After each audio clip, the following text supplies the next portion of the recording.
நமக்கு எதிராக ஒரு கூட்டணி உருவாகி இருக்கிறது. எல்லாம் கை கோர்த்துக்கிட்டு மேடையில ஏறுறாங்க. பிஜேபி அதிமுக தலைமையிலான கூட்டணி இல்ல, பிஜேபி தலைமையிலான கூட்டணி. அந்த கூட்டணியில இருக்கக்கூடியவர்கள் எல்லாம் பிரதமரோடு கைகோர்த்து நிற்கிறார்கள்.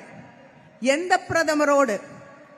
இங்கே சில நாட்களுக்கு முன்னால் டெல்லியிலே ஒரு பட்ஜெட் படிக்கப்பட்டது.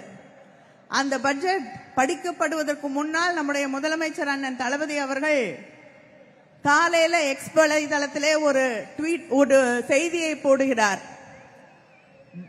தேர்தல் வருது, அதனாலேயாவது இந்த பட்ஜெட்ல தமிழ்நாட்டுக்கு ஏதாவது தருவாங்கன்னு நினைக்கிறேன். ஆனா அப்ப கூட தமிழ்நாட்டுக்கு அள்ளி இல்லை கிள்ளி கூட கொடுக்க மாட்டேன் என்று சொல்லக்கூடிய பிஜேபியோடு கைகோர்த்து நின்று கொண்டிருக்கக்கூடிய துரோக கூட்டணி.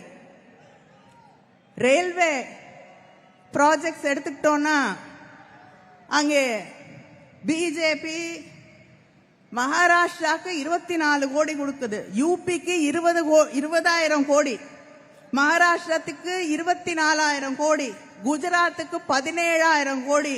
ஆனா தமிழ்நாட்டுக்கு 7,600 கோடி தான். இந்த துரோகத்தோடு கைகோர்த்து கொண்டுதான் ஒரு எதிரணி நமக்கு எதிராக உருவாகி இருக்கிறது. நம்ம பிள்ளைங்களுக்கு